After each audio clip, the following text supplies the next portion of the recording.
So, hello everybody. My name is Josh Berle. I'm from Mastercard and I chair the Payments Association Project Inclusion.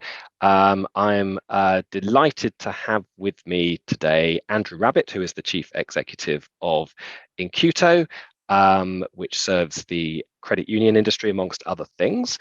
But let me hand over to Andrew himself just to introduce himself and what Incuto is all about. So hello there, Andrew. Thank you for joining us.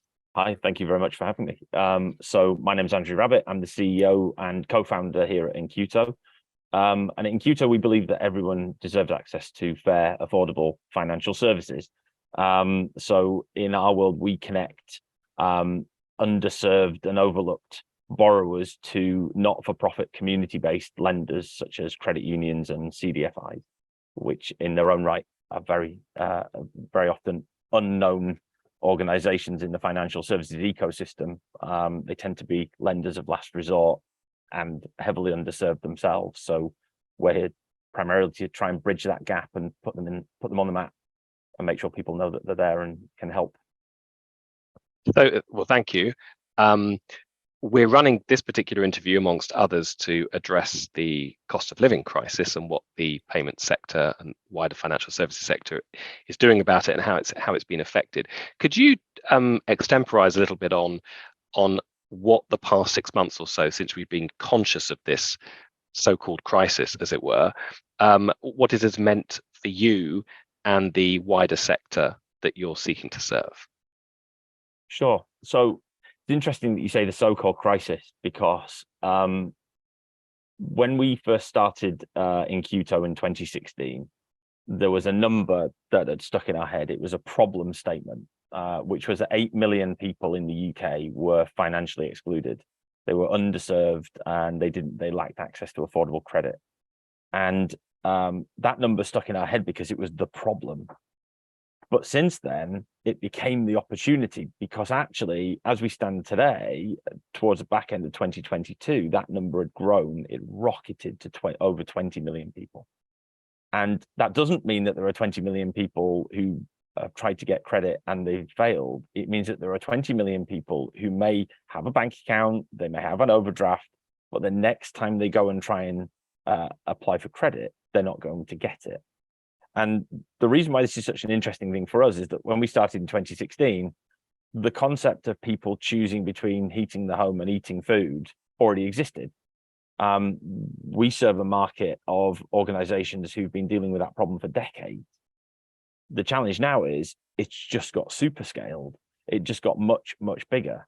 And it's a really interesting challenge for us, because we came here to try and put on the map a range of organizations who were helping people at the point where they needed them the most anyway, who were already suffering those challenges in a lot of cases.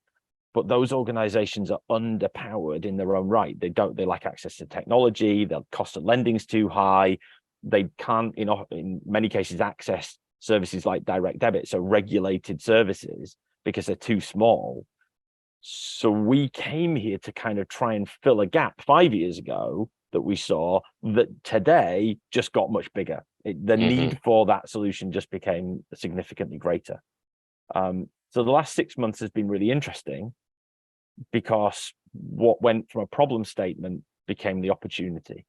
And whilst that sounds very hawkish, it's not meant to. Our whole world is about social impact. So in the first 5 years of the business, we measured our impact on the world by measuring the amount of money that we saved borrowers who went to our lenders versus if they'd gone to a high-cost short-term lender. And that number in our world is 220 million pounds. That's 220 million saved versus going to a high-cost lender. And if we look out towards the future, we're extrapolating that number out now to mean that there's probably around 2 billion of saving to be had over the next 3 to 4 years, continuing on the trend that we're on at the moment to do the same thing with the same people. Gosh, that's incredible. I suppose a few things that pop up from that. First of all, that regardless of the cost of living crisis, you've had a burgeoning and growing and successful business there. I'm interested though in terms of the way in which the rest of us, as it were, lucky and privileged though we may be, have become aware of this. What did the last 6 months say about, you might say, the demographics of people who've now become affected by the crisis? Yeah, this is super interesting because it isn't people entering at the bottom of this pile of financial exclusion. It isn't people who are suddenly becoming worse. There is a group of people who have been impacted by this forever and continue to be impacted by it. The people who are now entering this are in that kind of near prime space, and a space that has been heavily filled over the last few years by new funky fintech lenders and new brands that emerge. And so our brand stickiness to the type of lender that we go to generally has dissipated over the last decade. We don't now rely on the fact that we go to a high street bank, we go to the next brand available. And that's because the marketplaces that we can go to, price comparison sites, all sorts of cool websites and apps that are pushing these lenders to us all the time, our brand stickiness has disappeared. We just go to the next one that's available. And over the last year, an awful lot of those, over 50% of those products have just disappeared. And so what's happening is you're getting this band of people in the middle who are kind of near prime customers. So you or I might find ourselves in a position where a year ago, we could have just phoned the bank and they would have given us a loan. This year, nothing has changed. We're paid the same amount of money. Our outgoings are a bit higher because food's more expensive, but generally we're okay. But the bank says no. And the bank says no because it's simply focusing its attention on the super prime and prime customers. And so what you get is this band of people in the middle who are subprime lenders, although that's a miserable way of describing it. Subprime lenders are not serving that marketplace, and the mainstream lenders are now not serving that marketplace. And the one thing that typifies those people is that they are not used to getting a no. So people at the very bottom end of the scale, we've often had this kind of conversation with ourselves along the way, that people who are at the really thin end of financial exclusion, they have least access to these services, are actually particularly good with money. They just don't have any. They can tell you exactly how much a loaf of bread costs. They can tell you exactly how much it cost last week versus this week. They generally have cash in their pocket, but now they just don't have enough of it. Yeah, they're good at it because they have to be. Right. People in the middle of that are used to just being able to go, well, I'll just extend my overdraft, or I'll just call the bank and they'll sort that out. Actually, those products and services are disappearing. So what we're seeing is this gap in financial education where people don't know where to go next. So they're going to a price comparison site, and in over 60% of the cases every month, those people are being just given no alternative lenders. They're just being rejected. So what we're actually seeing is this kind of strange scenario emerging. And some of the work that we're doing, for example, with the illegal money lending team, is looking at the impact of that, where people are going straight into illegal money lenders, because a lot of those during COVID started to look more legitimate. They're putting adverts in TV, adverts in newspapers, and accepting money by direct debits and all sorts of other random things that make them look more legitimate. So there's this gap in the middle of this customer base where suddenly nobody is serving them. Whereas before it was just assumed that it was people at the very bottom of the financial scale, people who were unservable. Actually, it's these people in the middle we've got to worry about. Do you see actually that wider group of need creating more direct political pressure, therefore? I mean, I suppose what I'm getting at here is that I'm making the assumption that those people who are more affected now are those who, would be typically described as, sharp-elbowed, have greater confidence and wherewithal to actually get the attention of policymakers and perhaps, those in media platforms and that kind of thing. I mean, to that extent, it would be really interesting if you could add some color about, your traditional customer base, where are they, who are they, and those that now are finding themselves needing the support of the credit union sector. And of course, it has to be said, by the way, we don't lend money. We're kind of infrastructure beneath the lenders. So the next point I'll make is that it varies massively between the organizations we work with. Credit unions are generally split between trade and community.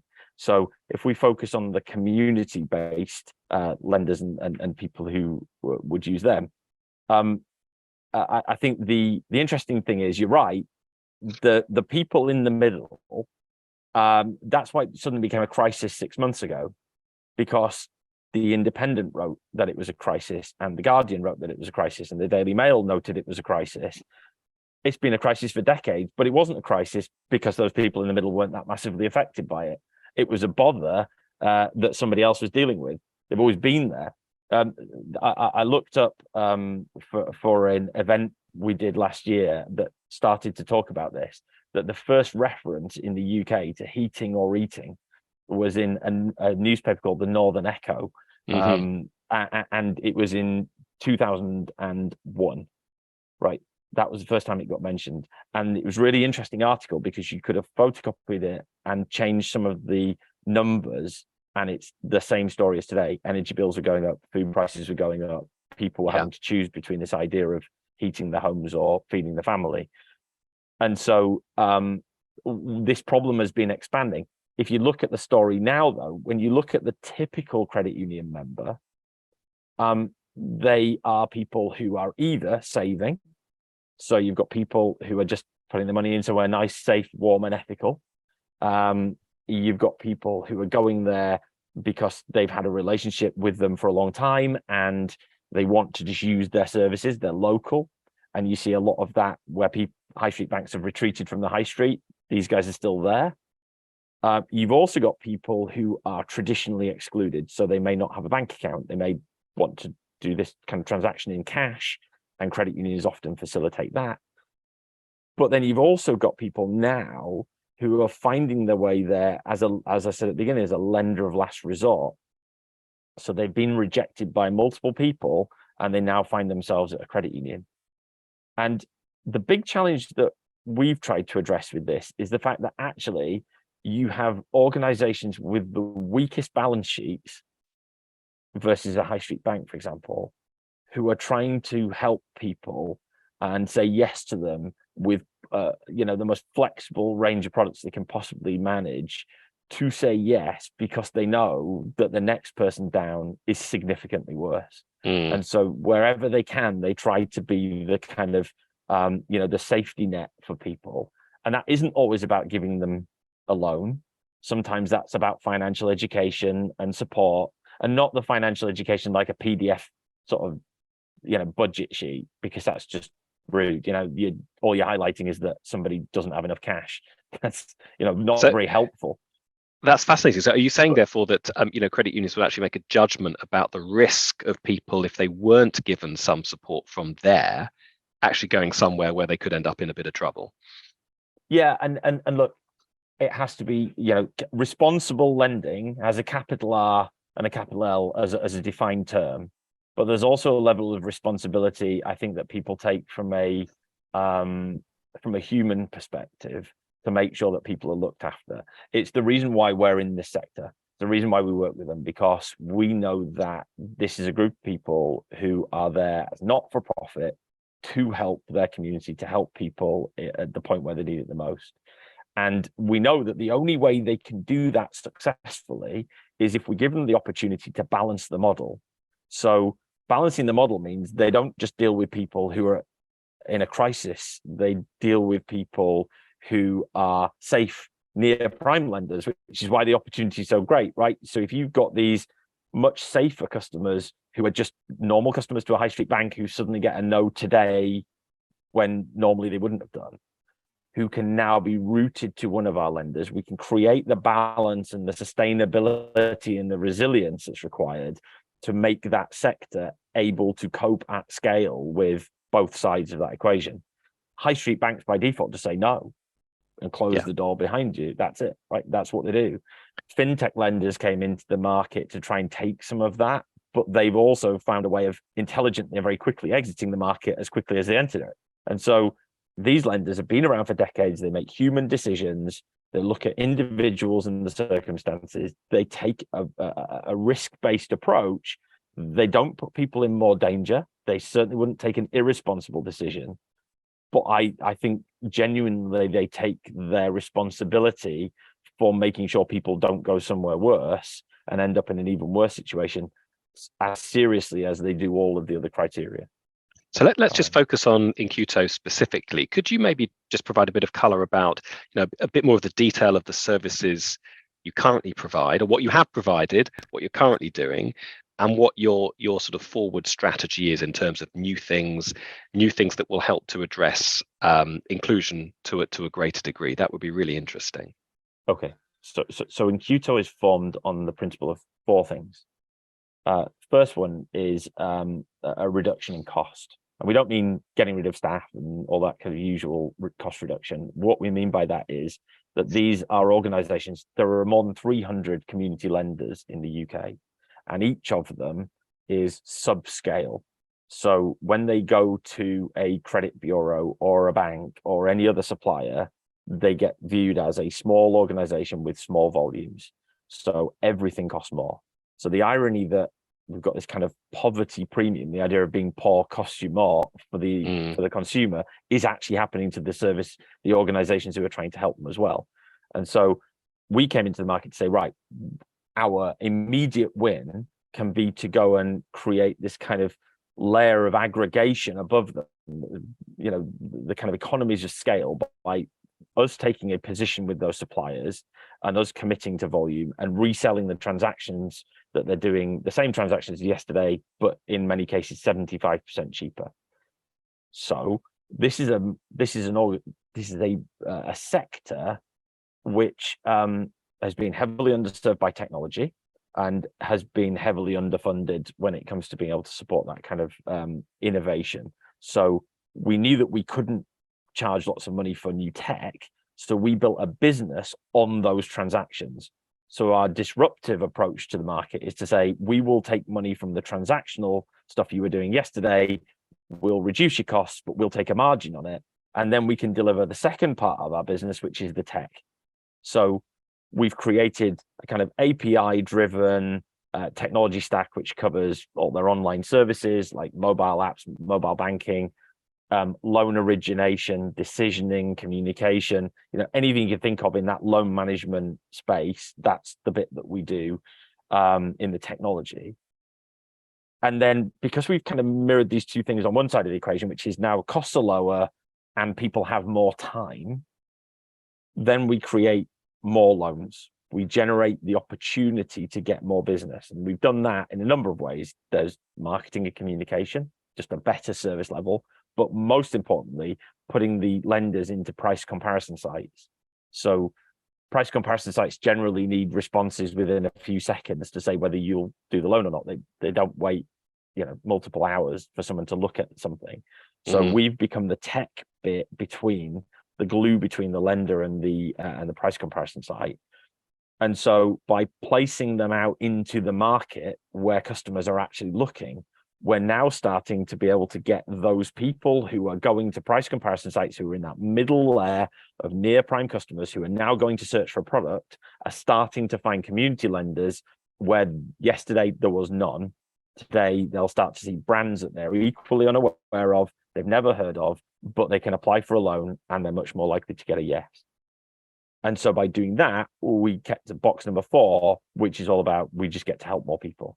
We create resilience and sustainability so they can then take more risk and they can spend more time with the people who need it, and help them to do all the things that they need to be able to do, which, in a lot of cases, by the way, is paying bills, managing the rent, all that kind of manual stuff. Repairing broken washing machines, that kind of thing. Yeah. Right. Got it. So a lot of what you've done has been to elevate then the credit union space from being just a high street only thing. So if you saw it, you might go in. If you didn't, you wouldn't know about it. To, for example, you might say the refined Elysian fields of the likes of Money Saving Expert, for example, so that they know about it, and obviously they've got a massive audience. Yeah, got it. So so you built your business on that. Where do you think you are in respect of that? Where do you think you'll get to over the next couple of years? So an interesting thing for us was that, as happens with all good startups, we're no longer a startup. We're sort of 6 years old, And it came as a bit of a surprise to us, I think, that when we looked at where we'd got to over the first sort of 4 or 5 years of our business, we realized that we've managed to scale the lenders that we're working with. We work with more than 30 lenders now. We've managed to scale them beyond their ability to operate without us. And so we've become critical infrastructure to them. So a big thing for us is about recognizing our position and the significance of that. We're no longer a kind of little wraparound bit of tech somewhere, but actually we've got to be sustainable and resilient in our own right. We've had great investors. We've got social impact investors like Ascension Ventures and North Star Ventures, who are brilliant, and they've helped us along the way. But we've now got to get out of that zone of being that cool fintech startup thing and be sustainable in our own right. So a big focus for us over the next couple of years is really bedding down those products, making sure that the business itself is sustainable and break even, because that's, you know, the holy grail of most businesses in the fintech space, right? To be able to become completely self-sustaining. But a really big thing for us is about growing that impact, growing that volume of people that we can help. And so we've spent a lot of time this year looking at a blueprint. So we've taken 30 lenders and repeatedly started to change the way that they operate and repeatedly started to improve the service levels and the capacity and their capability. And so now that we've got that blueprint, we know how to do it again. So the next couple of years is about repeatedly and sustainably being able to go and sort of implement that in the wider sector. We've got some real excitement for that. We've got passion for it because it helps us with our purpose as a business to help connect these, these underserved customers. But most importantly, there's never been a point like now where this sector has been needed so much, and it needs that blueprint. It needs that sustainability to be able to go and do this repeatedly. And so our big focus for the next 2 years is make sure that the entire sector rises with the tide and can step up to this challenge that we've got right now, which is a kind of once in a lifetime thing, hopefully. We don't want this cost of living crisis going on for too long, but it's not going away anytime soon. No. So what does that mean in terms of where you think both your sector will be, say, let's say within a 5-year time frame, and where we will be in respect of the cost of living as well at the same time?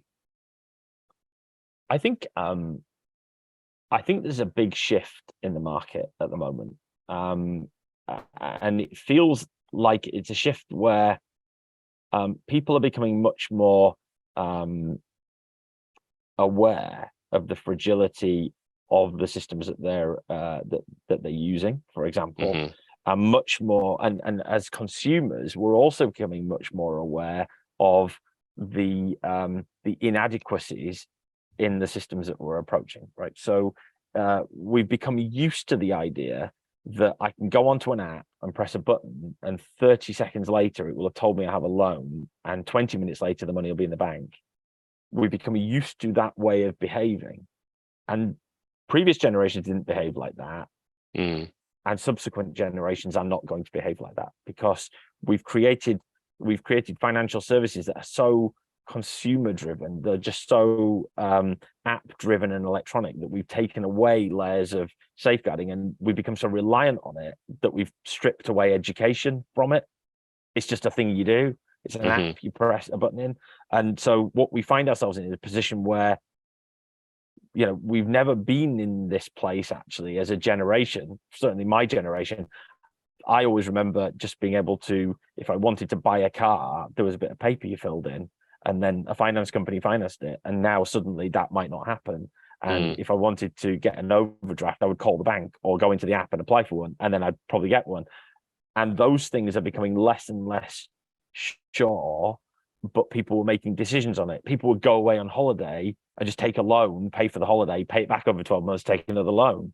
And that might not happen again. And so I think from an education perspective, this is going to radically change the landscape of what this set of services and products looks like over the next 5 years. Our lenders, they've got a job to do to look after the people who are going to fall out of that process. The banks are going to sort of focus on their prime customers.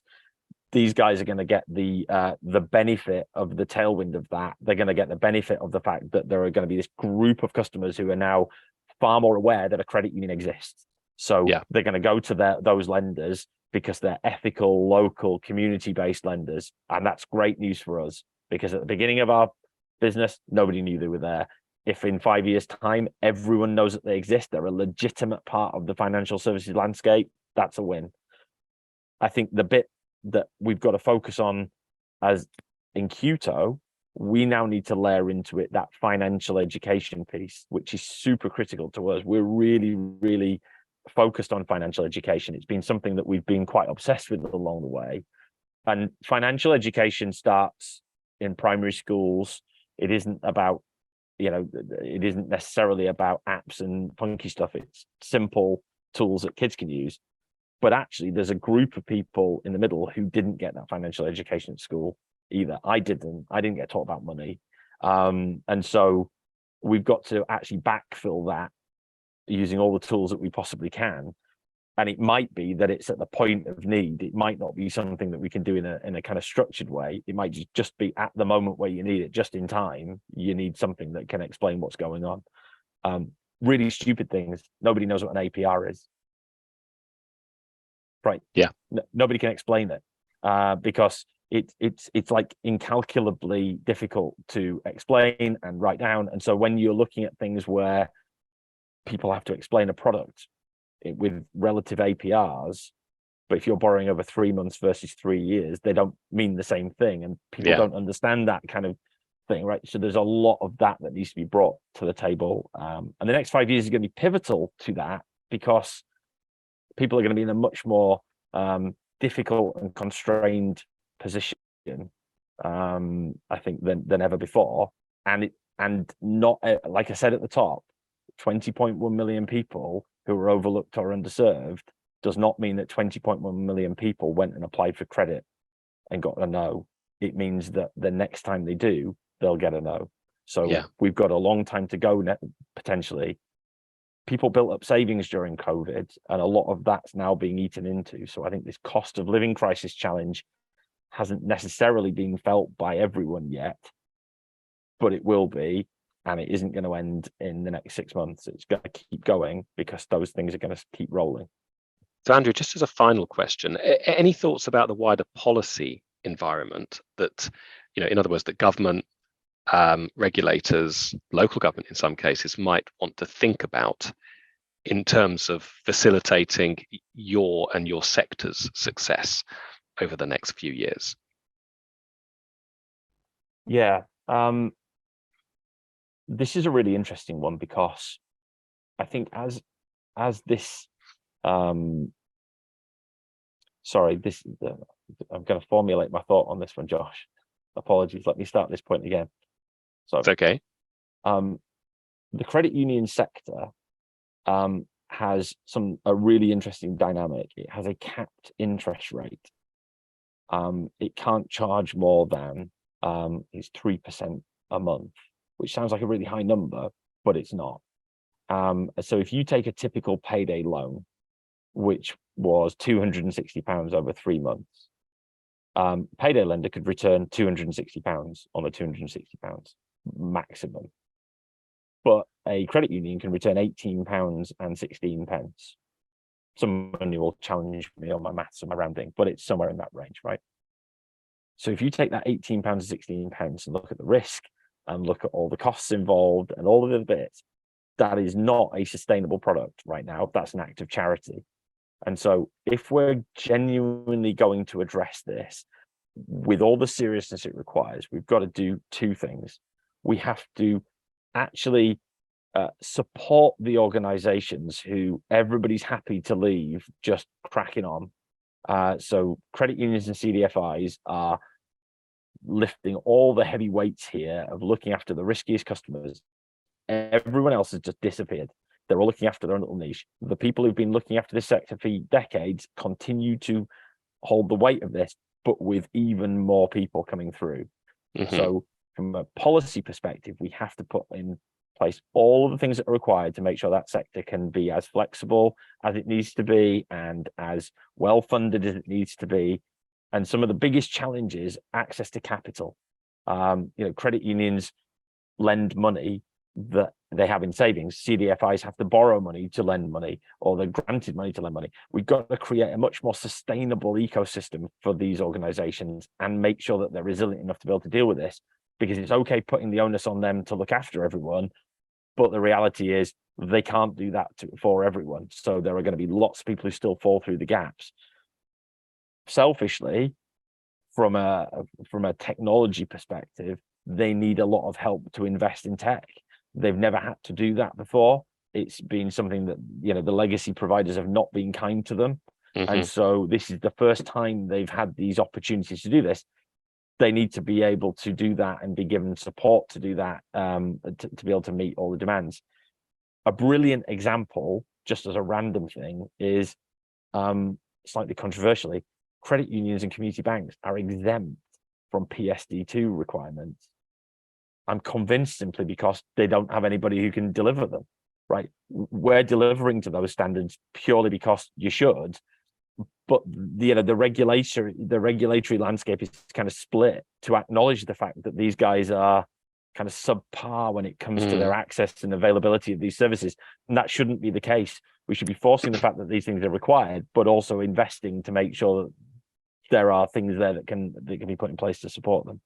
So big ask of the political landscape is these guys are trying their hardest to fix the world here. They need some help doing it.